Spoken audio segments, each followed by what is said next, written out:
ನಮಸ್ಕಾರ ವೀಕ್ಷಕರೇ, ರಿಪಬ್ಲಿಕ್ ಕನ್ನಡದ ವಿಶೇಷ ಪಾಡ್ಕಾಸ್ಟ್ಗೆ ಸ್ವಾಗತ. ನಾನು ಸ್ಮಿತಾ ರಂಗನಾಥ್. ಬನ್ನಂಜೆ ಗೋವಿಂದಾಚಾರ್ಯರು ಬಹುಶಃ ಈ ಹೆಸರು ತಿಳಿಯದ ಕನ್ನಡಿಗರು ಇರ್ಲಿಕ್ಕೆ ಸಾಧ್ಯನೇ ಇಲ್ಲ. ಕನ್ನಡಿಗರು ಅನ್ನೋದು ಬಹಳ ಮಿನಿಮಲಿಸ್ಟಿಕ್ ಅಪ್ರೋಚ್ ಆದರೂ ಕೂಡ ನಾನು ಕನ್ನಡಿಗರಿಗೆ ಆಪ್ಯಾಯ ಅನ್ನೋ ಕಾರಣಕ್ಕೆ ಹೇಳ್ತಾ ಇದ್ದೀನಿ. ನೀವು ಅವರನ್ನ ದಾರ್ಶನಿಕ ಅಂತೀರಾ, ಹೌದು. ಪತ್ರಕರ್ತ ಅಂತೀರಾ, ಹೌದು. ಆಧ್ಯಾತ್ಮಿಕ ಕ್ಷೇತ್ರದಲ್ಲಿ ಸಾಧಕ ಅಂತ ಹೇಳ್ತೀರಾ, ಹೌದು. ಯಾವ ಪಾತ್ರದಲ್ಲಿ ಅವ್ರನ್ನ ಹಾಕಿ ನೋಡಿದ್ರೂ ಕೂಡ ಅದೆಲ್ಲದಕ್ಕೂ ಒಪ್ಪುವಂತಹ ಮೇರು ವ್ಯಕ್ತಿತ್ವ. ಅವರು 90ರ ವಸಂತ ಅಂದರೆ ಅವರ ಜೀವಿತಾವಧಿಯ 90ರ ವಸಂತದ ಸಂಭ್ರಮಾಚರಣೆ ಅವರ ಪುತ್ರಿ ಡಾಕ್ಟರ್ ವೀಣಾ ಬನ್ನಂಜೆಯವರು ದೇಶ ವಿದೇಶಗಳಲ್ಲಿ ನಮ್ಮ ನಾಡಿನಲ್ಲೂ ಕೂಡ ಆಚರಿಸ್ತಾ ಇದ್ದಾರೆ.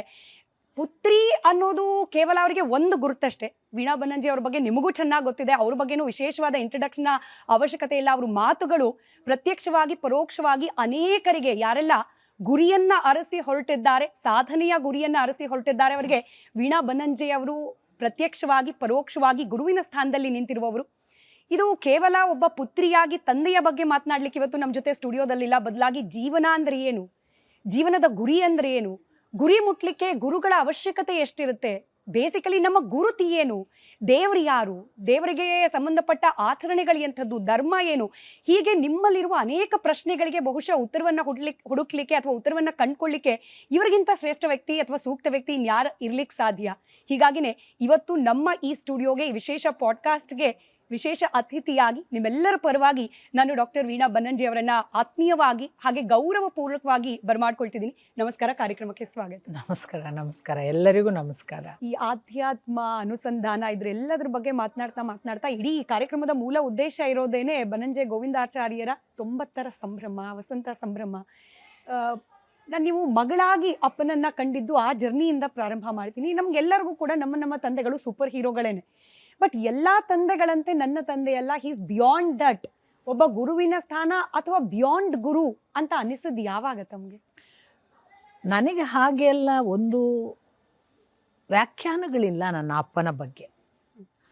ಆದರೆ ನಾನು ಚೈಲ್ಡ್ಹುಡ್ಡಿಂದ ನನಗೆ ಬುದ್ಧಿ ತಿಳಿದ ದಿನಗಳಿಂದ ನೆನಪಿಸಿಕೊಂಡ್ರೆ, ನಾನು ಅತ್ಯಂತ ಖಾಸಾ ವಿಷಯಗಳನ್ನು ನನ್ನ ಇಡೀ ಮನೆಯಲ್ಲಿ ಅಪ್ಪನನ್ನು ಬಿಟ್ಟರೆ ಇನ್ಯಾರ ಜೊತೆಗೆ ಹಂಚ್ಕೋತಿಲ್ಲ. ಯಾಕೆ ಗೊತ್ತಿಲ್ಲ. ಈಗ ಗೊತ್ತಾಗ್ತಿರೋದು, ನನ್ನ ಅಪ್ಪ ಕೂಡ ಹಾಗೆ ಅವರ ಜೀವನದ ಅತ್ಯಂತ ಖಾಸಾ ವಿಷಯಗಳನ್ನು ನನ್ನ ಹತ್ರನೇ ಹಂಚ್ಕೊಂಡಿದ್ದು.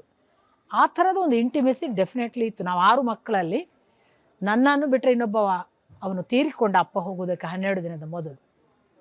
ಅವನು ಮತ್ತು ನಾನು ಬಹಳ ಇಂಟಿಮೇಟ್ ಅಪ್ಪನಿಗೆ. ಅವನದ್ದು ಒಂದು ಥರದ ಬೇರೆ, ನೀವು ಹೇಳುವ ಲೆವೆಲಿನ ಇವರು ನನಗೆ ಗುರುವಿಗಿಂತ ಆಚೆ, ಇವರು ನನಗೆ ಇನ್ನು ಇವರನ್ನು ಮೀರಿಸಿದರೆ ಇನ್ನೊಬ್ರು ಇಲ್ಲ, ದೇವರಿಗೆ ಸದೃಶ ಅನ್ನುವ ಹಾಗೆ ಅವನು ನೋಡಿದ್ದ. ನಾನು ಆ ಥರ ಏನೂ ನೋಡಿಲ್ಲ ನನಗೆ ಗೊತ್ತಿದ್ದ ಹಾಗೆ. ಆದರೆ ಭಾರಿ ಪ್ರೀತಿ ನನಗೆ ಅವರು ಅಂದರೆ. ನನಗೆ ಈಗ ಗೊತ್ತಾಗ್ತದೆ, ಅವರಿಗೂ ಕೂಡ ಒಳಗಿಂದ ಅತ್ಯಂತ ಪ್ರೀತಿ ನಾನಂದರೆ. ಆಮೇಲೆ ಅವರಿಗೊಂದು ಕಣ್ಣು ಇತ್ತು, ಏನು ಇದು ಹೀಗೆ ಬೆಳಿಬೇಕು, ಬೆಳೀತದೆ ಅಂತ. ಆ ಕಣ್ಣಿನಿಂದ ಬೆಳೆಸಿದ್ದಾರೆ ನನ್ನನ್ನು. ಇದು ಇಂಥ ಎಲ್ಲ ಭಾವಗಳಿವೆ ನನ್ನಲ್ಲಿ. ಯಾವ ಮಟ್ಟಕ್ಕೆ ಒಂದು ಮಗುವಿಗೆ ಫ್ರೀಡಮ್ ಕೊಡೋದು, ಯಾವ ಮಟ್ಟಕ್ಕೆ ಒಂದು ಮಗುವನ್ನು ಎಲ್ಲರಂತೆ ಬೆಳೆಸದೆ ವಿಭಿನ್ನವಾಗಿ ಬೆಳೆಸಿಬಿಟ್ರು ನಂಗೆ ಗೊತ್ತೇ ಇಲ್ಲದೆ. ಈಗ ನನ್ನ 26-25ರ ಹೊತ್ತಿಗೆ ನಾನು ಸತ್ಯಕಾಮರ ಜೊತೆಗೆ ಒನ್ಸ್ ಫಾರ್ ಆಲ್ ಹೋಗುವಾಗ, ಎಲ್ಲ ಮನೆಯ ಸಾಮಾನ್ಯ ತಂದೆ ಹಾಗಾಗಿದ್ದರೆ ಮದುವೆ ಆಗಬೇಕು, ಗಂಡನ ಜೊತೆಗಿರಬೇಕು ಅಂತ ಕಟ್ಟುಪಾಡು ಹಾಕಬಹುದಾದ ತಂದೆಯತನವನ್ನೇ ನಾವು ನೋಡೋದು. ಒಂದು ಪ್ರಶ್ನೆ ಕೂಡ ಹಾಕಲಿಲ್ಲ. ನೀನು ಹೋದದ್ದು ತಡ ಆಯಿತು, ಬೇಗ ಹೋಗಬೇಕಿತ್ತು ಅಂತ ಕಳಿಸುವವರೆಗೆ ಈ ನಿಟ್ಟಿನಲ್ಲಿ ಕೆಲವು ವಿಶೇಷ ಭಾವಗಳಿವೆ. ಹಾಗೆ ಹೇಳಬೇಕು ಅಂದರೆ, ನಿಮಗೆ ಯಥಾರ್ಥ ಹೇಳೋದು, ನನಗೆ ಇವತ್ತಿಗೂ ನನ್ನ ಅಪ್ಪ ಅರ್ಥ ಆಗಿಲ್ಲ ಅನ್ನುವ ಒಂದು ವಿಸ್ಮಯ ಇದೆ. ಇದು ಬಿಟ್ಟು ಬೇರೆ ಏನು, ನಾನು ಗುರುತ್ವ ಭಾವ, ಪೂಜ್ಯ ಭಾವ, ಅವರನ್ನು ಒಂದು ಭಕ್ತಿಯಿಂದ ಏನೋ ಆ ಥರದ್ದು ಏನು ನನಗೆ ಗೊತ್ತಿಲ್ಲಮ್ಮ, ಸತ್ಯ ಹೇಳೋದು. ಆದರೆ ನನ್ನ ಗುರುವಿನ ಹತ್ರ ಅವರು ಹೇಗೆ ನನ್ನನ್ನು ಕಳಿಸಿದ್ರೋ ಅದು ಈಗ ನನಗೆ ಗೊತ್ತಾಗೋದು. ಅವರೇ ಕಳಿಸಿದ್ದು ಅಂತ. ಮೊದಲು ನಾನು ಆ ಮಾತು ಹೇಳ್ತಿರಲಿಲ್ಲ, ಅದು ಅವರೇ ಕಳಿಸಿದ್ದು. ಹಾಗೆಯೇ ಈ ಕಾರ್ಯಕ್ರಮಗಳನ್ನು ಅವರೇ ಮಾಡಿಸಿಕೊಳ್ಳುವುದು ಅನ್ನೋದು ನನ್ನ ಅನುಭವ. ಅದಕ್ಕೆ 2 ನನಗೆ ಕಾಣೋದು, ನನ್ನ ಯೋಚನೆಗೆ ಬರುವ ಕಾರಣಗಳು 2 ಕಾರಣಗಳಿರ್ಬೋದು. ನಾನು ವೈಯಕ್ತಿಕವಾಗಿ ಒಂದು ಋಣಮುಕ್ತ ಜೀವ. ನನಗಿನ್ನೂ ಬಂದು ಏನು ಮಾಡಲಿಕ್ಕಿಲ್ಲ. ಪಿತೃಋಣ, ದೇವಋಣ, ಭೂಮಿಯ ಋಣ, ಗುರು ಋಣ ಎಲ್ಲ ಇಟ್ಕೋಬಾರ್ದು ಅಂತ, ಋಷಿ ಋಣಗಳನ್ನೆಲ್ಲ. ಬಹುಶಃ ಅದೆಲ್ಲ ನನಗೆ ಈಗ ಓದಿನಿಂದ ಗೊತ್ತಾಗ್ತಿರೋದು. ನನ್ನ ಗುರುಗಳು, ನನ್ನ ಪಿತೃ ಎಲ್ಲ ಅವರಿಗೆ ಗೊತ್ತಲ್ಲ, ಆ ಋಣ ಇಟ್ಕೊಳ್ಬಾರ್ದು ಅಂತ ನನ್ನ ಹತ್ರ ಇದೆಲ್ಲ ಮಾಡಿಸ್ಕೊತಿರ್ಬೇಕು ಅಂತ. ಒಂದು ಇದೆಲ್ಲ ನನ್ನಿಂದ ಅವರೇ ಮಾಡಿಸಿಕೊಳ್ಳೋದು. ನಾನು ಖಂಡಿತ ಇದರಲ್ಲಿ ಮಾಡ್ತಿದ್ದೇನೆ ಅನ್ನೋ ಯಾವ ಭಾವವೂ ನನಗಿಲ್ಲ. ಇನ್ನೊಂದು ನನಗೆ ಅನಿಸೋದು, ಹಾಗೆ ಅವರು ಮಾಡಿಸುವಾಗ ಹಾಗೊಂದು ಮಾಡುವಂತೆ ಅವರ ಆಚೆಗಿದ್ದೊಂದು ಉಂಟಲ್ಲ ಭಗವತ್ ಶಕ್ತಿ, ಅದು ಯಾಕೆ ಅವರಿಗೆ ಮಾಡಿಸ್ತಿದೆ? ಅವರು ಮಾಡಿದ ಆ ಜ್ಞಾನದ ಒಂದು ಸಾಧನೆ ಉಂಟಲ್ಲ, ಅದಕ್ಕೆ ರಿವಾರ್ಡ್ ಇದ್ದಾಗ ಸಿಕ್ಕಿದ್ದಕ್ಕಿಂತಲೂ ಇನ್ನೂ ಕೊಡಬೇಕು, ಇವರು ಇಷ್ಟಕ್ಕೆ ನಿಲ್ಲುವವರಲ್ಲ ಅನ್ನುವ ಹಾಗೆ ಉಂಟು ಇಡೀ ಪ್ರಯಾಣ. ನಾನು 1 ವರ್ಷದ್ದು ನೋಡಿದರೆ ಎಷ್ಟು ಜನ ಅವರನ್ನು ನೋಡುವ ರೀತಿ, ಅವರಿಗೆ ಈಗಲೂ ಸಲ್ಲಿಸಬೇಕಾದ ಭಕ್ತಿಯನ್ನು ಸಲ್ಲಿಸುವ ರೀತಿ ನೋಡಿದರೆ ಗೊತ್ತಾಗುತ್ತೆ ನಮ್ಮ ಅಪ್ಪ ತನ್ನ ದೇಹ ಅವಸಾನದ ಜೊತೆಗೆ ಮುಗಿಲಿಕ್ಕೆ ಬಂದವರಲ್ಲ. ವೇದವ್ಯಾಸರೆಲ್ಲ ಈಗಲೂ ಇದ್ದಾರಲ್ಲ, ಹಾಗೆ ಇರಲಿಕ್ಕೆ ಬಂದವರು. ಇದು ನನಗೆ ಮೊನ್ನೆ ಇತ್ತೀಚೆಗೆ ಹೊಸ ಮೆಸೇಜಿನಿಂದ ಕನ್ಫರ್ಮ್ ಆದದ್ದು. BN ಹೆಬ್ಬಾರ್ ಅಂತ ಅಮೇರಿಕಾದಲ್ಲಿ ಇರ್ತಾರೆ. ಒಬ್ಬ ಬುದ್ಧಿಸ್ಟ್ ಫಿಲಾಸಫಿಯನ್ನು ತುಂಬ ಅಂತರ್ಗತ ಮಾಡಿಕೊಂಡವರು. ನನ್ನ ಅಪ್ಪನನ್ನು ತನ್ನ ಊರಿನಲ್ಲಿರುವಾಗ ನನ್ನ ಅಪ್ಪನ ಊರಿನವರವರು, ಅಂಬಲ್ಪಾಡಿ ಹತ್ತಿರದವರು, ಆಗ ನೋಡಿದವರು. ಆ ನಂತರವೂ ಮೊನ್ನೆ ಅಮೇರಿಕಕ್ಕೆ ಅಪ್ಪ ಬಂದು ಹೋಗುವವರೆಗೂ ಒಡನಾಟದಲ್ಲಿ ಇದ್ದವರು. ಅವರು ನಮಗೆ ಒಂದು ಮೆಸೇಜ್ ಮಾಡ್ತಾರೆ ನಮ್ಮ ಆಯೋಜಕರ ಮುಖಾಂತರ, ಶ್ರೀವತ್ಸ ಬಲ್ಲಾಳ್ ಅನ್ನುವವನಿಗೆ. ಒಂದು ನೆನಪಿಟ್ಟುಕೋ, ಆಚಾರ್ಯರು ಇಂದು ಮುಗಿದು ಹೋಗಲಿಕ್ಕೆ ಬಂದವರಲ್ಲ, ಅವರಿನ್ನೂ 500 ವರ್ಷಗಳ ನಂತರ ವಾದಿರಾಜರಂತೆ ಪೂಜೆಗೆ ಒಳಗಾಗಲಿಕ್ಕೆ ಇರುವವರು. ಅದಕ್ಕೆ ನೀವು ಮಾಡುವ ಈ ಕಾರ್ಯಕ್ರಮ ಪೀಠಿಕೆ ಅಂತ ಬರೀತಾರೆ. ನಾನು ಎಣಿಸೋದು ನಮ್ಮ ಕಾರ್ಯಕ್ರಮದ ವಿಶೇಷ ಅಲ್ಲ, ನಾನು ನಿಮಗೆ ಹೇಳಲಿಕ್ಕಿರೋದು ಆಚಾರ್ಯರು ಯಾವ ಮಟ್ಟದಲ್ಲಿದ್ದಾರೆ ಅಂತ ಹೇಗೆಲ್ಲ ಜನ ಗ್ರಹಿಸಿದ್ದಾರಲ್ಲ, ಅದಕ್ಕೆ ಅವರಿಗೆ ಈ ರಿವಾರ್ಡ್ ಭಗವಂತ ವ್ಯವಸ್ಥೆ ಮಾಡಿದ್ದಾನಷ್ಟೇ. ಸರಿಯೇ. ಈ ರೀತಿ ದೃಷ್ಟಿಯಲ್ಲಿ ನೋಡೋರಿಗೆ ಹಿಂಗೆ ಕಾಣಿಸಿದ್ರೆ ಬನ್ನಂಜೆ ಅವರು, ಈಗ ನಾನು ಒಬ್ಬ ಪತ್ರಕರ್ತೆ, ಅವರು ಪತ್ರಿಕೋದ್ಯಮದಲ್ಲಿ ಇದ್ದವರು, ಇಂಥ ಆಧ್ಯಾತ್ಮದ ಅನುಸಂಧಾನದಲ್ಲಿದ್ದವರು ಪತ್ರಿಕೋದ್ಯಮದಂಥ ರಂಗವನ್ನು ಯಾಕೆ ಆಯ್ಕೆ ಮಾಡಿಕೊಂಡ್ರು? ಆಯ್ಕೆ ಮಾಡಿದ ನಂತರದಲ್ಲಿ ಅವರ ಮುಂದಿನ ಹಾದಿ ಇತ್ತು, ಅವರ ಪಯಣ ಇತ್ತಲ್ಲ. ಇದೊಂದು ಮಾರ್ಗ ಅನ್ನೋ ರೀತಿಯಲ್ಲಿ ಎರಡು ತದ್ವಿರುದ್ಧವಾದದ್ದ, ಅಥವಾ ಇದ್ರ ಮೂಲಕ ಅದನ್ನು ಕಂಡುಕೊಳ್ಳೋ ಪ್ರಯತ್ನ ಏನದು ಅಂತ? ವಾಸ್ತವಿಕ ನಿಮಗೆ ಗೊತ್ತಿದೆ, ಅಧ್ಯಾತ್ಮ ಯಾವುದನ್ನು ವರ್ಜ್ಯ ಅಂತ ಹೇಳಲ್ಲ. ಈ ದಾರಿಯಲ್ಲಿ ಬಂದರೆ ಮಾತ್ರ ನನ್ನ ದಾರಿ, ಈ ಕಡೆ ಹೋದರೆ ಮೈಲೆ, ಅದಕ್ಕೆ ಖಂಡಿತ ಇಲ್ಲ. ಸಾಕ್ಷಾತ್ ಸತ್ಯಕಾಮರು ಎಷ್ಟು ಅಧ್ಯಾತ್ಮ ಪಥದ ಹಿಮಾಲಯ ಎಲ್ಲ 14 ವರ್ಷ ಪರ್ಯಟನೆ ಮುಗಿಸಿ ಸಂಯುಕ್ತ ಕರ್ನಾಟಕಕ್ಕೆ ವರದಿಗಾರರಾಗಿ ಸೇರ್ಕೊಂಡಿದ್ರು. ಬದುಕಿನ ಹೊಟ್ಟೆಪಾಡು ಬೇರೆ, ಅಧ್ಯಾತ್ಮ ಬೇರೆ. ಪತ್ರಿಕೋದ್ಯಮ ಮಾಡುವ ಹೊತ್ತಿಗೆ ನನ್ನ ಅಪ್ಪ ಅವರು ಏಕಕಾಲದಲ್ಲಿ ಸರ್ವಮೂಲ ಗ್ರಂಥವನ್ನು ಅವರ 26ನೇ ವಯಸ್ಸಿನಲ್ಲಿ ಎಡಿಟ್ ಮಾಡ್ತಿದ್ರು. ಸರ್ವಮೂಲ ಗ್ರಂಥವನ್ನು ಎಡಿಟ್ ಮಾಡುವುದು ಮಧ್ವ ಸಿದ್ಧಾಂತದ ಋಷಿಕೇಶ ತೀರ್ಥರ ಆ ಗ್ರಂಥವನ್ನು ಅಲ್ಲಿಯವರೆಗೆ ಒಬ್ಬರು ತೆರೆದು ನೋಡಿಲ್ಲದಿರುವಾಗ ನಮ್ಮ ಅಪ್ಪ ತನ್ನ 25ನೇ ವಯಸ್ಸು 26ನೇ ವಯಸ್ಸಿಗೆ ಅದನ್ನು ಎಡಿಟ್ ಮಾಡಲಿಕ್ಕೆ ಕೂತ್ಕೊಳ್ತಾರೆ. ಅಧ್ಯಾತ್ಮ ಒಳಗಿಂದ ನಡೆದೇ ಇತ್ತು, ಹೊರಗೆ ಪತ್ರಿಕೋದ್ಯಮ ಹೊಟ್ಟೆಪಾಡಿಗೂ ಇತ್ತು. ಆ ನಂತರದಲ್ಲಿ ಪತ್ರಿಕೋದ್ಯಮ ಗಂಭೀರವಾದದ್ದು. ಅಲ್ಲಿವರೆಗೆ ಅವರು ಪ್ರಕಾಶ ಮೊದಲಾದ ಸಣ್ಣ ಪುಟ್ಟ ನಮ್ಮ ದೊಡ್ಡಪ್ಪ ಮಾಡಿದ ಪತ್ರಿಕೆಗಳಿಗೆ ಬರೀತಿದ್ರು. ಅಲ್ಲಿಯೂ ಕೂಡ ಹೆಚ್ಚಿನ ಆ ಭಾಗದಲ್ಲಿ ಪ್ರಕಾಶ ಮೊದಲಾದ ಪತ್ರಿಕೆಗಳಿಗೆ ಬರೆಯುವಾಗ ಅಧ್ಯಾತ್ಮದ ವೇದ ಮೊದಲಾದ ವಿಷಯಗಳನ್ನೇ ನಮ್ಮ ಅಪ್ಪ ಬರೆದಿದ್ದು. ಅಲ್ಲಿಯೇ ಬಾಣಭಟ್ಟನ ಕಾದಂಬರಿ ಅಂಥದ್ದು ಅನುವಾದ ಆದದ್ದು. ಏಕಕಾಲಕ್ಕೆ ಅವರ ಕವಿತೆಗಳನ್ನು ನೋಡಿದರೆ ಆ ವಯಸ್ಸಿನ ಕವಿತೆಗಳು ಹೇಗಿರಬೇಕು, ಲವ್ ಅಫೇರ್ನ ಕವಿತೆಗಳಿರಬೇಕು, ಒಂದು ಥರದ ಆ ಪ್ರೇಮಲೋಕಕ್ಕೆ ಕರ್ಕೊಂಡು ಹೋಗುವ ಕವಿತೆಗಳಿರಬೇಕು. ನೋಡಲಿಕ್ಕೆ ಪ್ರೇಮಲೋಕ, ಒಳಗೆ ಇಡೀ ಅಧ್ಯಾತ್ಮ. ನಿಮಗೆ ಒಂದೊಂದು ಕವಿತೆಗಳನ್ನು ಕೂಡ ಮುದುಕಿಯ ಮನೆಗೆ ಒಬ್ಬ ಗಂಡ ಬರುವ ಹೊತ್ತು ಅಂತ ಒಂದು ಪದ್ಯ ಇದೆ. ಎಲ್ಲೋ ಒಂದು ಹುಡುಗಿ ಹೆಣ್ಮಗಳು ಹಣ್ಣಾಗ್ತಾ ಬಂದಿದ್ದಾಳೆ, ಅವಳು ಗಂಡನ ಕಾಯ್ತಿದ್ದಾಳೆ ಅಂತ ಅನಿಸುತ್ತೆ. ಇಡೀ ಮುದುಕಿಯ ಮನೆ ಅನ್ನೋದನ್ನು ಇವರು ಪ್ರಕೃತಿ ತತ್ವಕ್ಕೆ ಅನ್ವಯಿಸಿ ಆ ಗಂಡ ಅಂತ ಭಗವಂತನನ್ನು ಹೇಳಿ ಇವಳು ಮಿಂಡನ ಜೊತೆಗಿದ್ದಾಳೆ ಅಂತ ಬರೀತಾರೆ. ಇಂಥ ಕವಿತೆಗಳು ಎಲ್ಲಿ ಬರೆದಿದ್ದೆಲ್ಲ ಅವರ 40ರ ಮೊದಲು ಇಂಥ ಕವಿತೆ. ಹಾಗಾಗಿ ಜೀವಸೂತ್ರ ಮೂಲ ಸ್ರೋತವಾಗಿ ಅಧ್ಯಾತ್ಮವೇ. ಹೊರಗೆ ಅದು ಪತ್ರಿಕೋದ್ಯಮದಲ್ಲೂ ಕೂಡ ಅವ್ರು ಮಾಡಬೇಕಾದ ಕೆಲಸವನ್ನು ಮಾಡಿಕೊಂಡು ಸಂಜೆಗೆ ಭಾಷಣಕ್ಕೆ ಹೋಗ್ತಿದ್ದದ್ದು ಮಹಾಭಾರತ ರಾಮಾಯಣಕ್ಕೇನೆ.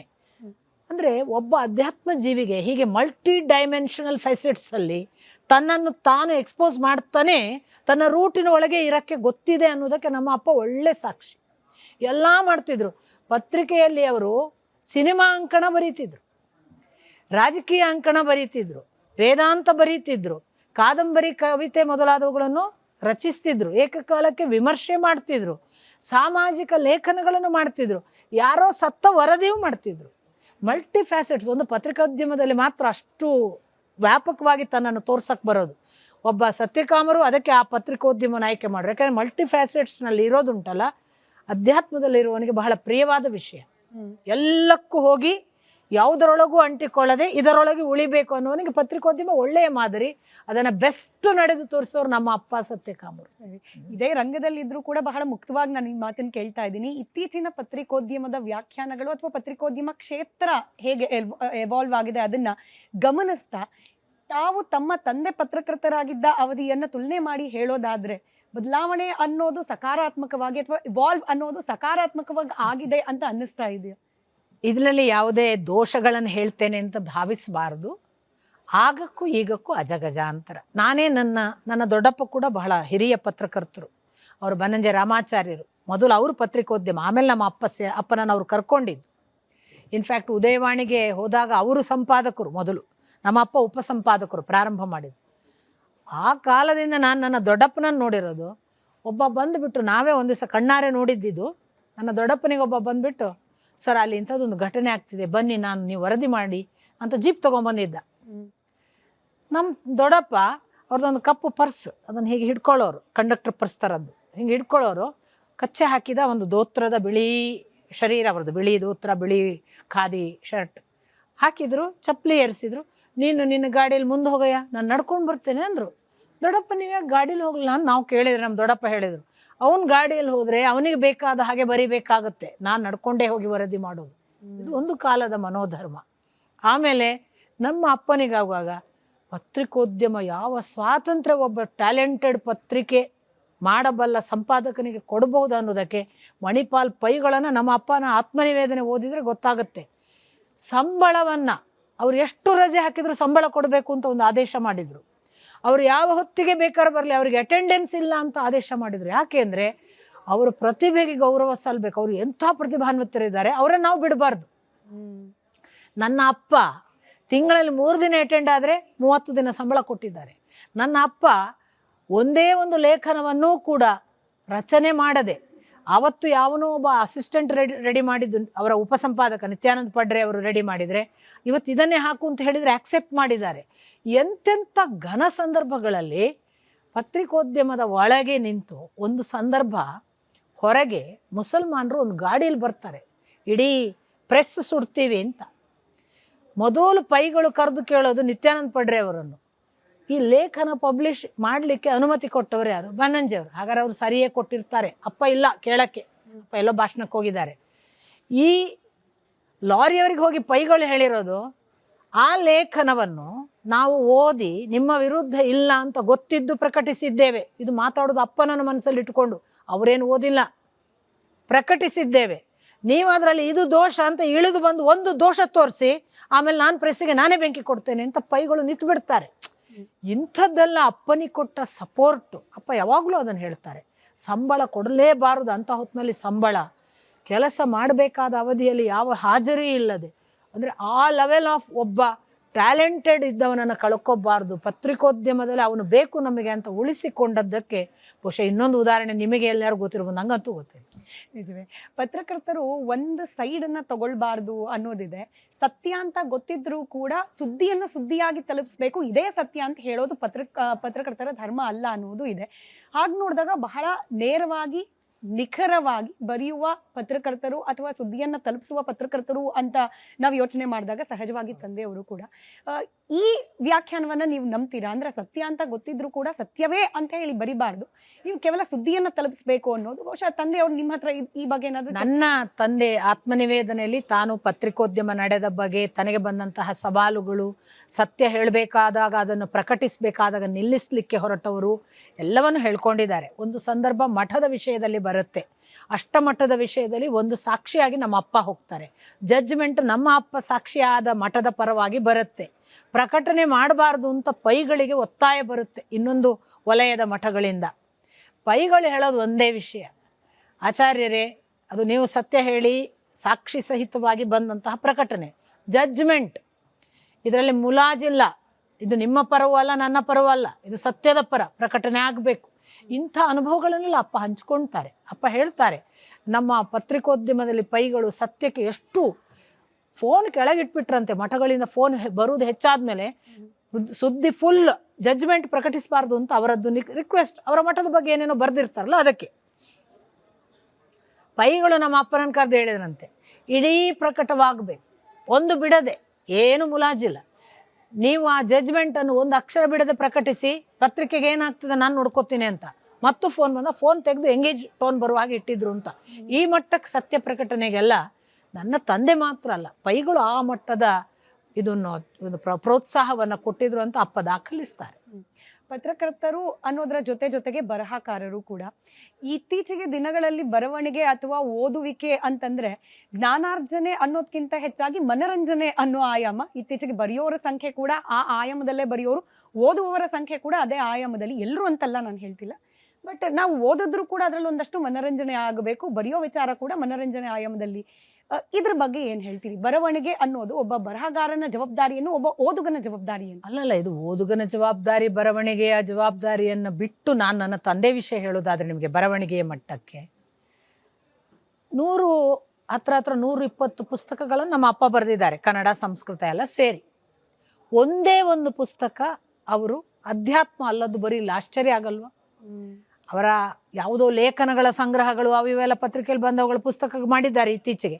ಅವರು ಪುಸ್ತಕ ಅಂತ ಬರೆದದ್ದು ಏನಿದ್ರೂ ಕೂಡ ಒಂದೋ ಉಪನಿಷತ್ತು, ಇಲ್ಲ ಭಗವದ್ಗೀತೆ, ಅಥವಾ ರಾಮಾಯಣ, ಅಥವಾ ವೇದಾಂತ, ಮಹಾಭಾರತ, ಮಧ್ವ ಸಿದ್ಧಾಂತ, ಮೂಲ ಸಂಸ್ಕೃತದ ಕನ್ನಡ ಅನುವಾದಗಳೇ ಅವರ ಅಷ್ಟೂ ಕೃತಿಗಳು. ಮೂಲ ಸಂಸ್ಕೃತದ ಕನ್ನಡ ಅನುವಾದಗಳು, ಇಲ್ಲ ಮೂಲ ಸಂಸ್ಕೃತ ಕೃತಿಗೆ ಮೂಲ ಸಂಸ್ಕೃತ ವ್ಯಾಖ್ಯಾನಗಳು ಸಂಸ್ಕೃತದಲ್ಲಿ. ಇದು ಬಿಟ್ಟರೆ ನಾನೇ ಒಂದು ಸರಿ ಕೇಳಿದ್ದೆ ಅಪ್ಪನಿಗೆ, ಅಪ್ಪ ನೀವು ಇಷ್ಟು ಪ್ರತಿಭಾನ್ವಿತರು, ಒಂದೇ ಒಂದು ಸ್ವತಂತ್ರ ಕೃತಿಯೇ ರಚಿಸಲಿಲ್ವಲ್ಲ ನೀವು, ಎಲ್ಲ ಅನುವಾದ ಅಲ್ವಾ? ನನ್ನ ಅಪ್ಪ ಹೇಳಿದರು, ಬರೆಯದೇ ಉಳಿದದ್ದು ಯಾವುದೂ ಇಲ್ಲ ಮಗಳೇ ವೇದಾಂತಲಿ, ನಾನು ಎಲ್ಲಿ ಸ್ವತಂತ್ರ ಬರೀಲಿ ಅಂತ. ಅವರು ಬರೆದದ್ದು ಏನಾದರೂ ಸ್ವತಂತ್ರ ಇದ್ದರೆ ಕವಿತೆಗಳು ಮಾತ್ರ, ಬಿಡಿ ಲೇಖನಗಳ ಸಂಗ್ರಹ ಮಾತ್ರ. ಇವತ್ತು ಸ್ವತಂತ್ರ ಲೇಖನ ಅಂದರೆ ಸ್ವತಂತ್ರ ಕೃತಿಯೇ ಇಲ್ಲ. ಅರ್ಥಾತ್ ವೇದಾಂತದ ಒಳಗೆ ಹೋದವನಿಗೆ ಗೊತ್ತಾಗುತ್ತೆ, ಅಲ್ಲಿದ್ದು ಬಿಟ್ಟು ಇಲ್ಲಿ ಹೇಳಕ್ಕೆ ಹೊಸದೇನಿಲ್ಲ, ಯಾವ ಮನರಂಜನೆಯೂ ಇದರಷ್ಟು ರುಚಿ ಅಲ್ಲ ಅಂತ ಅವರಿಗೆ ಗೊತ್ತಾಗಿ ಬಿಡ್ತು. ಯಾವ ಮನರಂಜನೆಯೂ ಕೂಡ ನಿಮಗೆ ಅಧ್ಯಾತ್ಮ ರುಚಿ ಆದರೆ ನಿಮಗೆ ಯಾವುದನ್ನು ಓದಕ್ಕಾಗಲ್ಲ. ಪ್ರಾಮಾಣಿಕವಾಗಿ ನಾನು ಕೂಡ ಹೇಳೋದು, ನಾನು ಇಷ್ಟರವರೆಗೆ ಒಬ್ಬ ಅನಂತಮೂರ್ತಿಯನ್ನು ಓದಿಲ್ಲ, ಒಬ್ಬ ಭೈರಪ್ಪರನ್ನು ಓದಿಲ್ಲ. ನನಗೆ ಸಾಹಿತ್ಯದ ಓದು ಹೀಗೆ ಹಿಡಿದು ಕೂಡಲೇ ಇಷ್ಟ ಆಗಲ್ಲ. ನಾನು ಜಿಡ್ಡೂನು ಓದ್ತೇನೆ, ನಾನು ರಜನೀಶ್ನನ್ನು ಓದ್ತೇನೆ, ನಾನು ಯಾವುದೋ ಸಿದ್ಧಾಂತಕ್ಕೆ ಸಂಬಂಧಪಟ್ಟ ಪುಸ್ತಕ ಬಂದರೆ ಓದ್ತೇನೆ, ನಾನು ಮಹಾಭಾರತವನ್ನು 10 ಸಾರಿ ಓದೋಕ್ಕೆ ಇಷ್ಟಪಡ್ತೇನೆ, ರಾಮಾಯಣ ಇಷ್ಟ ಆಗುತ್ತೆ, ಒಂದು ಉಪನಿಷತ್ತು ಓದೋಕ್ಕೆ ಇನ್ನೂ 10 ಸಾರಿ ಕೂತ್ಕೊಳ್ಳೋಣ ಅನಿಸುತ್ತೆ. ಒಂದೇ ಒಂದು ಸರಿ ಮನರಂಜನಾತ್ಮಕ ಯಾವ ಕೃತಿಗಳ ಕಡೆಗೂ ಕೂಡ ಮುಖ ಮಾಡೋಕ್ಕೆ ನನಗೇ ಅನಿಸಲ್ಲ. ಜೀವನವನ್ನೇ ಅಧ್ಯಾತ್ಮದ ಒಳಗೆ ಮುಳುಗಿಸಿದ ನನ್ನ ಅಪ್ಪನಿಗೆ ಮನರಂಜನೆ ಲೀಸ್ಟ್ ಬಾದರ್ಡ್ ಇರ್ಬೋದು ಅವರು. ಆಮೇಲೆ ಇದರ ಮುಂದೆ, ಇಷ್ಟು ಮನರಂಜನೆಯ ಮುಂದೆ ಯಾವ ದೈಹಿಕ ಮನರಂಜನೆಯೋ ಐಂದ್ರಿಕ ಮನರಂಜನೆ ಅವ್ರಿಗೆ ಯಾಕೆ ಬೇಕು? ಅವರು ಅಷ್ಟು ಇವಾಲ್ವ್ಡ್ ಇದ್ರು. ಜಗತ್ತಿಗೆ ಕಾಣಿಸಿದ ಅಪ್ಪ ಖಂಡಿತ ಅಲ್ವೇ ಅಲ್ಲ. ಅವರ ಇವಾಲ್ವ್ಡ್ ಸ್ಥಿತಿ ಆ ಮಟ್ಟಕ್ಕೆ ಇದ್ದದ್ರಿಂದ ಅವ್ರ ಕಡೆಗೆ ಒಂದು ಹಂತಕ್ಕೆ ಹೇಳ್ತಾರೆ, 40ರ ಮೇಲೆ ಕವಿತೆ ಕೂಡ ಬರೆಯೋದು ಬಿಟ್ಟೆ ಅಂತ. ಯಾಕೆ ಅಂದರೆ ಉಪನಿಷತ್ತು ನೋಡಿದ ಮೇಲೆ ನನ್ನ ಕವಿತೆ ಏನು ಪುಗಸಟ್ಟೆ ಅನ್ನಿಸ್ತು ಅಂತ. ಅಲ್ಲಿವರೆಗೆ ಅವರ ಕವಿತೆ ಯಾವ ಹೈಟಲ್ಲಿದೆ ಅಂಥವ್ರು ಹಾಗೆ ಹೇಳೋದು. ನಿಮಗೆ ದೇವರು ಒಂದು ಮಾತು ಬರೀತಾರೆ ಅವರ ಉಪನಿಷತ್ತಿನ ಕುರಿತ ಪುಸ್ತಕದಲ್ಲೋ ಏನೋ ಒಂದು ಮುನ್ನುಡಿಯ ಹಾಗೆ, ಎಲ್ಲಿಯವರೆಗೆ ನಿಮಗೆ ಕಾದಂಬರಿ, ಕಾಲ್ಪನಿಕ ಲೋಕದ ಯಾವುದೋ ಸಾಹಿತ್ಯ ಇದರ ಬೆನ್ನು ಹತ್ತುವುದೇ ರುಚಿಯಾದರೆ ನೀವು ಅಧ್ಯಾತ್ಮಕ್ಕೆ ಬರುವುದು ತಡವಾಗುತ್ತದೆ ಅಂತ.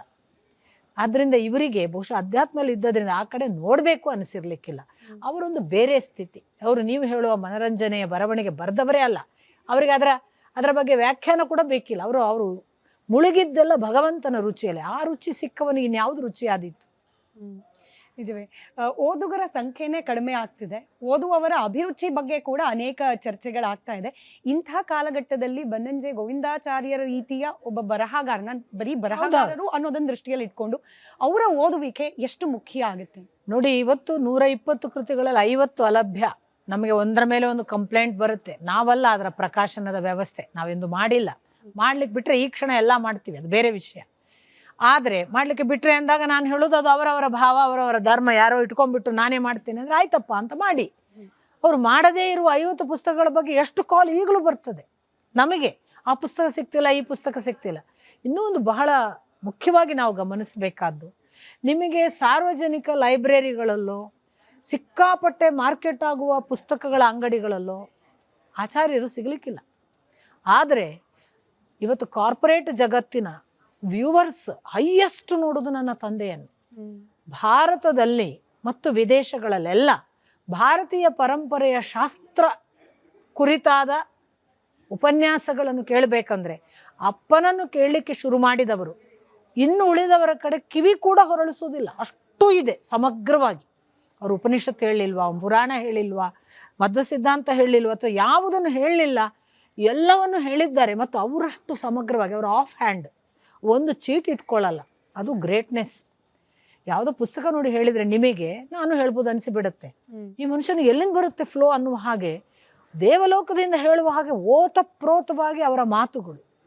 ಅದರಲ್ಲಿ ಒಂದು ತಥ್ಯದ ಭಾಗ ಮತ್ತು ಸತ್ಯದ ಭಾಗ ಯಾವ ಮಟ್ಟಕ್ಕೆ ನಮ್ಮನ್ನು ಸೆಳಿಬೇಕು ಅಷ್ಟು ಚಂದ ಪ್ರಸ್ತುತಿ ಎಲ್ಲ ಇರುವಾಗ ಕೇಳುವವರೆಲ್ಲ ಈಗ ಏನು ಮಾಡ್ತಿದ್ದಾರೆ ಅಂದರೆ ಇವ್ರು ಪುಸ್ತಕ ಹುಡುಕ್ಲಿಕ್ಕೆ ಶುರು ಮಾಡಿದ್ದಾರೆ. ಹಾಗಾಗಿ ಇವರ ಬರವಣಿಗೆಯ ರೀಡರ್ಸೇ ಬೇರೆ, ಅವರು ನಿಜವಾದ ಕಾಳಜಿ ಇರುವವರು. ಅಧ್ಯಾತ್ಮದ ಹೊಳಹುಗಳನ್ನೆಲ್ಲ ಬರೀ ಉಪನ್ಯಾಸದಲ್ಲಿ 1 ಗಂಟೆ 2 ಗಂಟೆಯಲ್ಲಿ ಕೇಳೋಕ್ಕಾಗಲ್ಲ, ಇವ್ರು ಏನು ಬರೆದಿದ್ದಾರೆ ನೋಡಬೇಕು, ಹೀಗೆ ಹುಡುಕುವ ಒಂದು ವರ್ಗವೇ ಇದೆ. ಅದರಿಂದ ಅಪ್ಪ ಸಾರ್ವಜನಿಕ ಮುಕ್ತ ಮಾರ್ಕೆಟಲ್ಲಿ ಸಿಗಲಿಕ್ಕಿಲ್ಲ. ಆದರೆ ಅವರ ಒಂದು ಒಳ ವಲಯದ ಓಡಾಟ ಇದೆಯಲ್ಲ, ಅದು ನಿರಂತರ ಚೈತನ್ಯಶೀಲವಾಗಿದೆ, ಬರವಣಿಗೆಯಲ್ಲಿಯೂ ವಾಕ್ಯನಲ್ಲೂ. ಈಗ ಮಾಡ್ರನ್ ವೇಸ್ ಆಫ್ ಕಮ್ಯುನಿಕೇಷನ್ ಅಂತ ಬಂದಾಗ ಡಿಜಿಟಲ್ ಮೀಡಿಯಾಗಳು ಅಂದರೆ ಯೂಟ್ಯೂಬ್ ಇತ್ಯಾದಿಗಳು ಒಬ್ಬ ವ್ಯಕ್ತಿಯ ಅಥವಾ ಒಬ್ಬ ದಾರ್ಶನಿಕನ ಏನು ಹೇಳ್ಬೋದು, ಅದನ್ನು ಪ್ರಸ್ತುತ ಅವರು ಅನ್ಸೋದು ಯಾವಾಗ ಅಂತಂದರೆ ಕೇವಲ ಪ್ರಿಂಟ್ ಹಾಕೋ ಕಾಲ ಮಾತ್ರ ಅಲ್ಲ, ಈಗಿನ ಡಿಜಿಟಲ್ ಕಾಲದಲ್ಲೂ ಕೂಡ ಅವರಿಗೆ ಅವರದ್ದೇ ಆದ ಸ್ತೋತ್ರಗಳು ಅಥವಾ ಓದುಗರಿದ್ದಾರೆ. ಬಹುಶಃ ಬನ್ನಂಜೆ ಗೋವಿಂದಾಚಾರ್ಯರಿಗಿಂತ ಇನ್ನೊಂದು ಉದಾಹರಣೆ ಬೇಕಾ? ಖಂಡಿತ. ಡಿಜಿಟಲ್ ಅಲ್ಲಿ 30,000 ಗಂಟೆ ರೆಕಾರ್ಡೆಡ್ ಸ್ಪೀಚಸ್ ಅವರದ್ದು. ಅದೆಷ್ಟು 60ರ ನಂತರ ರೆಕಾರ್ಡ್ ಆಗಿರೋದು. ನನಗೆ ಗೊತ್ತು, ನಾನು ನನ್ನ 6ನೇ ಕ್ಲಾಸಲ್ಲಿ ಇರುವಾಗಲೇ ಅವರು ಮಹಾಭಾರತ 40 ದಿವಸ ಎಲ್ಲ ಅಲ್ಲಿ ಉಡುಪಿ, ಮಣಿಪಾಲ ಮತ್ತು ಟೌನ್ ಹಾಲ್ ಮಂಗಳೂರಲ್ಲಿ ಸಿಕ್ಕಾಪಟ್ಟೆ ಮಾಡ್ತಿದ್ರು. ಅವೆಲ್ಲ ಅನ್ರೆಕಾರ್ಡೆಡ್. ಬಹುಶಃ ಎಲ್ಲ ರೆಕಾರ್ಡ್ ಮಾಡಿದರೆ ಅವ್ರು ಗಿನ್ನಿಸ್ ರೆಕಾರ್ಡ್ ಏನು, ಅಷ್ಟು ಅವರು ಮಾತುಗಳನ್ನು ಬಿಟ್ಟು ಹೋಗಿದ್ದಾರೆ. ಈ 30,000 ಗಂಟೆಯ ಮಾತುಗಳು ನಿಮಗೆ ಈ ಜನ್ಮ ಪೂರ್ತಿ ಕೇಳಿದ್ರು ಸಾಲೋದಿಲ್ಲ, ಅಷ್ಟು ಉಂಟು. ಅರ್ಥಾತ್ ಅವರು ಡಿಜಿಟಲ್ನಲ್ಲಿ ನಾವು ಇನ್ನು ಎಂಟ್ರಾಗೋ ಮೊದಲು ಎಷ್ಟೋ ಮುಂದೆ ಹೋಗಿ ಆಗಿತ್ತು. ಆದ್ದರಿಂದ ಅದು ಅನ್ರೆಕಾರ್ಡೆಡ್ ಆಗಿ ಹೋದು. ಯಾಕಂದರೆ ಆಗಿನ್ನೂ ರೆಕಾರ್ಡಿಂಗ್ ಸಿಸ್ಟಮೇ ಇರಲಿಲ್ಲ ಇಷ್ಟು ಅಡ್ವಾನ್ಸ್. ಎಷ್ಟೋ ಜನ ಮಾಡಿದರು, ಅದು ಉಳಿಲಿಲ್ಲ, ಕ್ಯಾಸೆಟ್ಗಳು ಹಾಳಾದವು. ಈಗ ನೋಡಿ, ಈಗ ಯಾವ ಲೆವೆಲಲ್ಲಿ ಆ 30,000 ಓಡಾಡ್ತಿದೆ ಅಂದರೆ, ಅವರು ಅಸಾಧಾರಣವಾಗಿ ಭಾರತೀಯ ಧರ್ಮಶಾಸ್ತ್ರವನ್ನು, ಸನಾತನ ಧರ್ಮ ಪರಂಪರೆಯನ್ನು ಅದ್ಭುತವಾಗಿ irrespective of caste, creed, gender ಹಂಚ್ತಾ ಇದ್ದಾರೆ, ನೋ ಡೌಟ್. ಅದರ ಪರಿಣಾಮವಾಗಿ ಅವರ ಪುಸ್ತಕಗಳು ಕೂಡ ಅಷ್ಟೇ ಪ್ಯಾರಲಲ್ಲಿ ಕೆಲಸ ಮಾಡ್ತಾ ಇದ್ದಾರೆ. ಮತ್ತೊಂದು ಕಡೆ ಇಂಥ ದಾರ್ಶನಿಕರ ಸಕ್ಸಸ್ ಅಥವಾ ಜನರಿಗೆ ಅವ್ರು ಯಾವಾಗ ಹತ್ರ ಆಗ್ತಾರೆ ಅಂತಂದ್ರೆ ಒಂದು ಚೌಕಟ್ಟಿಗೆ ಸೀಮಿತವಾಗದೆ ಹೋದಾಗ, ಈಗ ಬನ್ನಂಜೆ ಗೋವಿಂದಾಚಾರ್ಯರ ಮಾತುಗಳನ್ನ ನೀವು ನಾಟಕ ಮಾಡ್ತೀರಾ, ಸಲ್ಲುತ್ತೆ. ಯಕ್ಷಗಾನ ಮಾಡ್ತೀರಾ, ಸಲ್ಲುತ್ತೆ. ಹಾಡು ಹೇಳ್ತೀರಾ, ಸಲ್ಲುತ್ತೆ. ಈ ಸಲ್ಲುವಿಕೆ ಅನ್ನೋದ್ರ ಆಯಾಮದಲ್ಲಿ ಹೇಳೋದಾದ್ರೆ ತಂದೆಯವರು, ನಾನು ನಿಮ್ಗೆ ಇನ್ನೊಂದು ಆಯಾಮ ಹೇಳಬೇಕು. ಅಧ್ಯಾತ್ಮ ಮಾತಾಡೋರು ಒಂದು ಅಧ್ಯಾತ್ಮವೇ ಬದುಕಿದವರೇ ಮಾತಾಡೋದು. ಇನ್ನು ಕೆಲವರು ಇದ್ದಾರೆ, ಅವರು ಮಠಾಧಿಪತಿಗಳು ಅಥವಾ ಸ್ವಾಮಿಗಳು, ನಾವೇ ಅವರಿಗೆ ಧರ್ಮದ ಒಂದು ಸ್ಥಾನ ಕೊಟ್ಟು ನೀವು ನಮಗೆ ಧರ್ಮ ಹೇಳಿ ಅಂಥವರೇ ಎಲ್ಲರೂ ಹೇಳ್ತಾ ಬಂದ. ನೀವು ಇಷ್ಟು ಜನರನ್ನೊಮ್ಮೆ ಪುಟ ತೆಗೆದು ನೋಡಿ. ಬಹುಶಃ ನನ್ನ ಅಪ್ಪನೇ ಗೃಹಸ್ಥಾಶ್ರಮ ಧರ್ಮದಲ್ಲಿ ಇಷ್ಟೂ ನಡೆದು ಮಕ್ಕಳನ್ನು, ಅವರ ಜವಾಬ್ದಾರಿಯನ್ನು, ಹೆಂಡತಿ, ಮನೆತನ ಎಲ್ಲವನ್ನು ನೋಡಿಕೊಂಡು ಅಧ್ಯಾತ್ಮವನ್ನು ಈ ಪರಿ ಪ್ರಚುರಪಡಿಸಿದವರು ಬಹುಶಃ ಅಪ್ಪನನ್ನು ಬಿಟ್ಟರೆ ಇನ್ನೊಂದು ಉದಾಹರಣೆಯೇ ನನಗೆ ಗೊತ್ತಿಲ್ಲ. KS ನಾರಾಯಣಾಚಾರ್ಯರು ಬಂದಿದ್ದರು, ಇಲ್ಲ ಅಂತಲ್ಲ. ಅವರು ಬಂದದ್ದು ಅವರು ರಿಟೈರ್ಮೆಂಟ್ ನಂತರ ಸ್ವಲ್ಪ ಸಮಯ, ಅವ್ರದ್ದು ಬೇಗ ಅವಧಿ, ಅವರು ಹೆಚ್ಚು ಅಲ್ಲ. ನಮ್ಮ ತಂದೆ ಅವರ 35-30 ಈ ಕಾಲದಿಂದ ಅವರು ಈ ಪಬ್ಲಿಕ್ ಸ್ಪೀಚ್ ಮುಖಾಂತರ ಮಹಾಭಾರತ ರಾಮಾಯಣ ಕೊಟ್ಕೊತ ಬಂದರು. ಈ ಕಡೆಯಿಂದ ಅವರು ಸಂಸಾರ ನಿಭಾಯಿಸಿಕೊಂಡು ಅವರು ಅಧ್ಯಾತ್ಮವನ್ನು ಪ್ರಚುರಪಡಿಸಿದರು, ಧರ್ಮಶಾಸ್ತ್ರ ಸನಾತನ ಪರಂಪರೆಯನ್ನು ಪ್ರಚುರಪಡಿಸಿದರು. ಈ ದಿಶೆಯಲ್ಲಿ ಅವರ ಎಲ್ಲ ಕೆಲಸಗಳು ಆ ಕಾರಣಕ್ಕಾಗಿಯೇ ಅವರಿಗೆ ಎಲ್ಲ ಆಯಾಮಗಳಲ್ಲಿ ಯೋಚಿಸೋದಕ್ಕೆ ಸಾಧ್ಯ ಆಯಿತು. ಅವರು ಸಂಸಾರದಲ್ಲಿದ್ದು ನಡೆದವರಲ್ಲ, ಆದ್ದರಿಂದ ಅವರಿಗೆ ಹಾಡು ಮೈಲೆ ಅಲ್ಲ. ಅದು ಮಾತ್ರ ಅಲ್ಲ, ಅವರ ಗುರುಗಳಿಗೆ ಹಾಡು ಮೈಲೆ ಅಲ್ಲ, ಯಕ್ಷಗಾನ ಮೈಲೆ ಅಲ್ಲ. ಮಧ್ವಾಚಾರ್ಯರು ಯಕ್ಷಗಾನವನ್ನು ಆರಂಭ ಮಾಡಿದವರು ಅಂತ ನಮ್ಮ ಅಪ್ಪ ಹೇಳ್ತಾರೆ. ಹಾಡು ತುಂಬ ಚೆನ್ನಾಗಿ ಹಾಡ್ತಿದ್ರು ಮಧ್ವಾಚಾರ್ಯರು ಅಂತ ಅಪ್ಪ ಹೇಳ್ತಾರೆ. ವೀಣೆ ನುಡಿಸ್ತಿದ್ರು ಹೇಳ್ತಾರೆ. ಮಲ್ಲಯುದ್ಧದಲ್ಲಿ ಭಾರಿ ಎಕ್ಸ್ಪರ್ಟ್ ಇದ್ರು ಅಂತ ಹೇಳ್ತಾರೆ ನಮ್ಮಪ್ಪ ಮಧ್ವಾಚಾರ್ಯರ ಚರಿತ್ರೆ ಹೇಳುವಾಗ. ಸಹಜವಾಗಿ ಅವರಿಗೆ ಗೊತ್ತಿತ್ತು ಅಧ್ಯಾತ್ಮಕ್ಕೆ ಯಾವುದು ಮೈಲೆ ಅಲ್ಲ, ನನ್ನ ಗುರುಗಳಿಗೆ ಮೈಲೆ ಅಲ್ಲ, ನನಗೆ ಯಾಕೆ ಅಂತ. ಹೀಗಾಗಿ ಅಪ್ಪ ಎಲ್ಲ ಆಯಾಮಗಳಲ್ಲಿ ಅಧ್ಯಾತ್ಮ ನೋಡಿದ್ದಾರೆ, ಅದು ಅವರಿಗೆ ವಿಶೇಷ. ಇನ್ನೇನಾದ್ರೂ ಏನಿಲ್ಲ ಸರಿ ಹೋಯ್ತಾ? ಎಸ್ ಎಸ್ ಹೆಣ್ಣು ನಾನು ಅವಾಗಲೇ ಆಗ್ಬೋದು. ಇಂಥ ವ್ಯಕ್ತಿಗೆ ಯಾಕೆ ಈ ಥರ ಈಗ ನೆನೀತಾರೆ ಅನ್ನೋದನ್ನು ಬೇಕಿದ್ರೆ ಕೇಳ್ಬೋದು ನೀವು. ಪರಿಪೂರ್ಣ ವ್ಯಕ್ತಿತ್ವ ಜೊತೆಗೆ ಎಲ್ಲಾ ಕಾಲಕ್ಕೂ ಸಲ್ಲುವ ವ್ಯಕ್ತಿತ್ವ ಅನ್ನೋದಂತೂ ನಿಮ್ಮ ಮಾತುಗಳಲ್ಲಿ ನಾವು ಅರ್ಥ ಮಾಡ್ಕೊಂಡ್ವಿ. ಸೆಲೆಬ್ರೇಟ್ ಮಾಡಬೇಕು ಅವರನ್ನ, ಅದರಲ್ಲೂ ಈಗ ಈ ರೀತಿ ಒಂದು ವೇದಿಕೆಯನ್ನ ಕಲ್ಪಿಸಿ ಅವರನ್ನ ಸೆಲೆಬ್ರೇಟ್ ಮಾಡಬೇಕು ಅಂತ ಅನ್ಸಿದ್ ಯಾಕೆ? ಅಲ್ಲ, ನನಗೆ ಅನಿಸಿದ್ದು ಯಾಕೆ ಅಂತ ನಾನು ಆಗಲೇ ಹೇಳಿದೆ, ಅದೊಂದು ಅವರಿಗೆ ಇತ್ತೇನ ಭಗವತ್ ಪ್ರೇರಣೆಯನ್ನ ಅದಾಯಿತು. ನಂಗೆ ಅನಿಸೋದು ಈ ಕಾಲದಲ್ಲಿ ನಾವು ಎಲ್ಲ ಕಡೆ ಹೋಗುವಾಗ ಎಲ್ಲ ಆಯೋಜಕರಿಗೆ ಭಕ್ತಿ ಇರುತ್ತೆ, ಅವ್ರು ಕೇಳಿರ್ತಾರೆ ಅಪ್ಪನನ್ನು, ಅಪ್ಪನದ್ದೇ ಭಾಷಣಗಳನ್ನು ಮಾಡಿಸಿದವರೇ ಎಲ್ಲ ಕಡೆ ಮಾಡಿದ್ದು, ಬನ್ನಿ ನಮ್ಮಲ್ಲಿ ಮಾಡಿ ನಾವು ಮಾಡ್ತೇವೆ ಅಂತ. ಒಂದು ಹಂತದಲ್ಲಿ ಆಯೋಜಕರಿಗೆ ಸಹಜವಾಗಿ ಕನೆಕ್ಟಿವಿಟಿ ಇದೆ, ಯಾಕೆ ಅವರು ಮಾಡಿದ್ದಾರೆ, ಅವರು ಬಲ್ಲವರು, ಒಟ್ಟಿಗೆ ಕೂತಿದ್ದಾರೆ, ಸಭೆ ಆಯೋಜನೆ ಮಾಡಿದಾಗ ಅನುಭವಗಳಿವೆ, ಮಾಡ್ತಾರೆ. ಆಡಿಯನ್ಸ್ ಬರ್ತಾರ ಇಲ್ವ ಅಂತಲೇ ನಾನು ಹೋಗಿದ್ದೀನಿ ಎಲ್ಲ ಕಡೆ ಹೋಗುವಾಗ. ಕೆಲವು ಜಾಗಗಳಲ್ಲಿ ಅಫ್ಕೋರ್ಸ್ ಈಗಲೂ ಅಪ್ಪನ ಗುರ್ತವರಿದ್ದಾರೆ, ಬರ್ತಾರೆ. ಅಮೇರಿಕಾದಲ್ಲಿ ಅಥವಾ ನಾವು ಯಾವುದೋ ಕೆಕ್ಕಾರು ಅನ್ನೋ ಒಂದು ಹಳ್ಳಿಗೆ ಹೋದ್ವಿ, ರಾಘವೇಶ್ವರ ಭಾರತಿ ಸ್ವಾಮಿಗಳು ಮಾಡಿಸಿದ್ದ ಅದನ್ನು. ಹಳ್ಳಿ ಎಷ್ಟು ದೂರ ಪೇಟೆ ಅಂದರೆ 10 ಕಿಲೋಮೀಟ್ರ್ ಒಳಗೆ ಒಳಗೆ ಒಳಗೆ ಹೋಗುತ್ತೆ. ನಾವು ಹೋಗೋ ಅಂದ್ಕೊಳ್ಳೋದು, ಇಲ್ಲಿ ಯಾರು ಬರ್ತಾರೆ, 800 ಜನ ಆಡಿಯನ್ಸ್. ಸ್ವಾಮಿಗಳು ಹೋದ್ಮೇಲೂ ಹೇಳಿ ಹೋದರು, ಆಚಾರ ಮಾತು ಕೇಳಿ ಕೂತ್ಕೊಂಡ್ರು. ಅಂದರೆ ನಂಗೆ ಅನಿಸೋದು, ಒಬ್ಬ ಮನುಷ್ಯ ತಾನು ಬಹಳ ದೇಹದ ಜೊತೆಗೆ ಹೋಗಲ್ಲ, ಅವನು ಬಿಟ್ಟು ಹೋಗುವುದು ಏನಿದೆಯಲ್ಲ ಆ ಆಸ್ತಿಯ ಜೊತೆಗೆ ಕೊನೆಯ ತನಕ ಉಳಿತಾನೆ. ನಮ್ಮ ತಂದೆ ನಮಗದನ್ನು ಅಷ್ಟು 30 ಕಾರ್ಯಕ್ರಮ, ನಾವು ಋಷಿಕೇಶಲ್ಲಿ ಒಂದು 50 ಜನರನ್ನು ಕರ್ಕೊಂಡೋಗಿ ಕಾರ್ಯಕ್ರಮ ಮಾಡೋದು ಅಂದ್ಕೊಂಡ್ವಿ. ಬಂದ ಅರ್ಜಿಗಳು ನೋಡಿ 100 ಮಾಡಿದ್ವಿ, 120 ಆಯಿತು ಕಡೆಗೆ, ನಮ್ಮ ಕಂಟ್ರೋಲ್ ಮೀರಿ. ಅಂದರೆ ಈಗಲೂ ಕೂಡ ನಾವು 5 ವರ್ಷದ ನಂತರ ಅಪ್ಪ ಸತ್ತಿಲ್ಲ, ಇನ್ನು ಅದು ಯಂಗ್ ಜನ್ರೇಷನ್ನೇ ಎಲ್ಲ ಆಡಿಯನ್ಸಲ್ಲಿ ಇದ್ದಾರೆ, ಬರೀ ಮುದುಕರು ಇದ್ದಾರೆ, ಅವ್ರದ್ದು ಹಳೆ ಕಾಲದವ್ರು ಕೇಳಿದ್ರು ಅಲ್ವೇ ಅಲ್ಲ. ಅಮೇರಿಕಾದಲ್ಲಂತೂ ನಾನು ಹೇಳ್ತೇನೆ, ಎಷ್ಟು ಯಂಗ್ ಜನ್ರೇಷನ್ ಅಂದರೆ ಬರೇ ಒಂದು ಜಾಗ ಅಲ್ಲ, ಎಲ್ಲ ಕಡೆ ಏಜ್, ಕಾಸ್ಟ್, ಕ್ರೀಡಿನ ಜೊತೆಗೆ ಒಂದು ಜೆಂಡರ್ ಡಿಫರೆನ್ಸ್ ಇಲ್ಲದೆ ಇನ್ಫ್ಲುಯೆನ್ಸ್ ಮಾಡಿ ಇವತ್ತು ಬದುಕಿರೋದ್ರಿಂದ ಬಹುಶಃ ಅವರಿಗಿದು ಸಲ್ಲುತ್ತೆ, ಅದು ಅವರೇ ಸಲ್ಲಿಸಿಕೊಳ್ಳುವ ಹಾಗೆ ಭಗವಂತ ಮಾಡಿದ್ದಾನೆ, ಅಷ್ಟು ಹೇಳ್ಬೋದು. ನೀವು ಬಂದು ನೋಡಿ ಗೊತ್ತಾಗುತ್ತೆ. ಓದು, ಅರಿವು ಅಥವಾ ತಿಳಿದುಕೊಳ್ಳೋ ವಿಚಾರವನ್ನು ಮಾತನಾಡ್ತಿದ್ವಿ, ಭಗವದ್ಗೀತೆ, ವಚನಗಳು, ಇದೆಲ್ಲದಕ್ಕೆ ಬಹುಶಃ ಒಂದು ಸರಳವಾದ ಮಾರ್ಗವನ್ನು ತೋರಿಸ್ಕೊಟ್ಟವರು ತಮ್ಮ ತಂದೆಯವರು ಗೋವಿಂದಾಚಾರ್ಯರು. ಈಗ ಅವರು 90ನೇ ವಸಂತದ ಸಂಭ್ರಮ, ಈ ಸಂಭ್ರಮ ಅನ್ನೋದಕ್ಕೆ ಬೇರೆ ಬೇರೆ ಸ್ವರೂಪಗಳು ಸಿಕ್ತಿತ್ತೇನೋ, ಆದರೆ ಒಂದು ಅದ್ಭುತವಾದ ಅರ್ಥಪೂರ್ಣವಾದ ಕಾರ್ಯಕ್ರಮ ಮಾಡ್ಲಿಕ್ಕೆ ಹೊರಟಿದ್ದೀರಿ, ವಿಚಾರಗೋಷ್ಠಿಗಳು, ವಿಚಾರ ವಿನಿಮಯಗಳು, ಇದ್ರ ಬಗ್ಗೆ ಹೇಳೋದಾದರೆ? ವಾಸ್ತವಿಕ ಅವರಿಗೆ ಕಳೆದ ವರ್ಷ ಆಗಸ್ಟ್ 3 ಅವರ ಹುಟ್ಟಿದ ದಿನ, ಅವತ್ತು 90 ಪ್ರವೇಶ. ಅದು ಯಾಕೋ ಇದ್ದಕ್ಕಿದ್ದ ಹಾಗೆ ಆ ವರ್ಷದ ಪೂರ್ವ ವರ್ಷ ಅಂದರೆ 24ರ ನವಂಬರ್ನಲ್ಲಿ ನನಗೆ ಆ ದೀಪಾವಳಿ ಅಮಾವಾಸ್ಯೆಗೆ ಕಣ್ಮುಂದೆ ಎಲ್ಲ ಏನೋ ಹೀಗೀಗೆ ಮಾಡು ಅಂತ ಬಂತು, ಅದು ಸಾಧ್ಯವಾಯಿತು. ತತ್ಪರಿಣಾಮವಾಗಿ ನಾವು ಕರ್ನಾಟಕದಾದ್ಯಂತ, ನಾವಲ್ಲ ಇನ್ಫ್ಯಾಕ್ಟ್ ಎಲ್ಲೆಲ್ಲಿ ಅವರ ಭಕ್ತರಿದ್ದಾರೋ, ಅಭಿಮಾನಿಗಳಿದ್ದಾರೋ ಅವರೇ ಆಯೋಜಿಸಿದ್ದು, ನಾವು ಹೋದ್ದು ಮಾತ್ರ ನೆಪವಾಗಿ 18 ಕಾರ್ಯಕ್ರಮಗಳನ್ನು ನನ್ನ ತಂದೆಯ ಕುರಿತು ಬೇರೆ ಬೇರೆ ವಿದ್ವಾಂಸರನ್ನು ಕರೆದು ಭಾಷಣ ಮಾಡಿಸಿ, ಮಾತಾಡಿಸಿ, ಅವರ ಹಾಡುಗಳನ್ನು ಕೇಳಿ ಎಲ್ಲ ಮಾಡಿದರು. ಅದು 18 ಕಾರ್ಯಕ್ರಮಗಳು ಕರ್ನಾಟಕದಲ್ಲ. ಅದು ಅದರ ಜೊತೆಗೆ ನಾವು 8 ದಿನ ಋಷಿಕೇಶದಲ್ಲಿ, ಅವರು ಒಂದು ಜಾಗದಲ್ಲಿ ಇದ್ದರು ನನ್ನ ಅಪ್ಪ ನನ್ನ ಜೊತೆಗೆ. ಆ ಆಶ್ರಮದಲ್ಲಿ ಅದ್ಭುತವಾಗಿ 8 ದಿನ ಭಾಗವತ, ಬ್ರಹ್ಮಣ್ಯಾಚಾರ್ಯರಿಂದ ರಾಮಾಯಣ, ಬೇರೆ ಬೇರೆ ಪ್ರತೋಷನ್ ಅಂಥವರು ವಿಜ್ಞಾನ ಮತ್ತು ಅಧ್ಯಾತ್ಮ, ವಿಜಯಸಿಂಹ ಆಚಾರ್ಯ ಅಂಥವರು ಸರ್ವಮೂಲ ಗ್ರಂಥ, ಹೀಗೆಲ್ಲ ವಿಷಯಗಳನ್ನು ಮಾತಾಡಿಸಿ ಅಲ್ಲಿ ತಂದೆಯ ಹಾಡುಗಳನ್ನೆಲ್ಲ ಹಾಡಿ ಅಲ್ಲೊಂದು 8 ದಿನ ಕಾರ್ಯಕ್ರಮ ಮಾಡಿದ್ವಿ.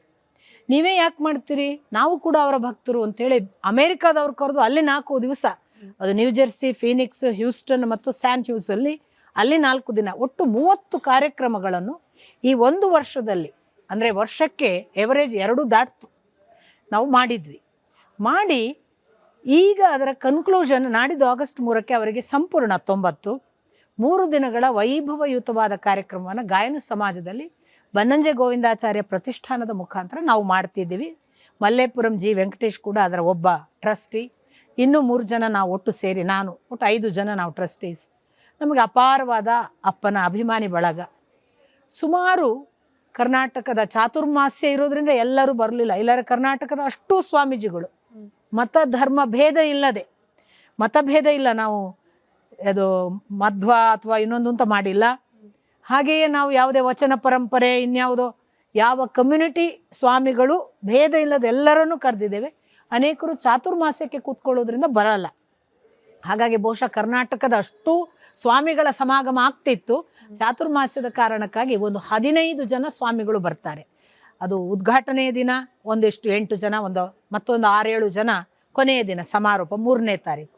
ಇಷ್ಟೇ ಅಲ್ಲದೆ ಕರ್ನಾಟಕ ಮತ್ತು ಕರ್ನಾಟಕದ ಹೊರಗಿನ ಬೇರೆ ದೇಶಗಳಲ್ಲಿರುವ ಅನೇಕ ಅಪ್ಪನ ಶಿಷ್ಯರು ಮತ್ತು ವಿದ್ವಾಂಸರು ಅಲ್ಲಿ ಬಂದು ಅಪ್ಪನ ಕುರಿತ ಅಭಿಪ್ರಾಯಗಳನ್ನು, ಒಡನಾಟಗಳನ್ನು ಹಂಚ್ಕೋತಾರೆ. ನಡುವೆ ನಾವು ಅಪ್ಪನ ಕುರಿತ ಅವರ ಕವಿತೆಗಳನ್ನು ಹಾಡುಗಳನ್ನಾಗಿ ಹಾಡ್ತಾರೆ. ಆ ಹಾಡುಗಳನ್ನು ಹಾಡುವುದಕ್ಕೆ ರಾಘವೇಂದ್ರ ಹೆಗಡೆ ಅಂತವರು ಮರಳ ಚಿತ್ರ, ಪ್ರಹ್ಲಾದಾಚಾರ್ಯ ಅಂತವರು ನೆರಳು ಚಿತ್ರ, ವಿಲಾಸ್ ಶೀಘ್ರ ಚಿತ್ರ, ಈ ಥರದ್ದನ್ನು ಹೊಂದಿಸ್ಕೊಂಡಿದ್ದೀವಿ. ರಾಮಚಂದ್ರ ಹಡಪದ ಅಂತವರು ರಂಗಗೀತೆಗಳನ್ನಾಗಿ ಅಪ್ಪನ ಹಾಡುಗಳನ್ನು ಹಾಡ್ತಾರೆ. ದೃಶ್ಯ ಅನ್ನುವ ತಂಡ, ಅದು ದಾಕ್ಷಾಯಣಿ ಭಟ್ ನಿರ್ದೇಶನದಲ್ಲಿ ಆವೆ ಮಣ್ಣಿನ ಆಟದ ಬಂಡಿ, ಮೃಚ್ಛಕಟಿಕ ಶೂದ್ರಕನ ರಚನೆ, ಅದನ್ನು ನಾಟಕವಾಗಿ ಪ್ರದರ್ಶಿಸ್ತೇವೆ. ಸುಚೇಂದ್ರ ಪ್ರಸಾದ್ ಅವರು ನನ್ನ ತಂದೆ ಯಾವ ಪರಂಪರೆಯಲ್ಲಿ ಹುಟ್ಟಿದ್ದು ಅಂತ ನಮ್ಮ ಅಜ್ಜನ ಕುರಿತು ನಾನೊಂದು ಪುಸ್ತಕ ಬರೆದಿದ್ದೆ, ಪಿತಾಮಹ ಅಂತ, ನನ್ನ ಪಿತಾಮಹ.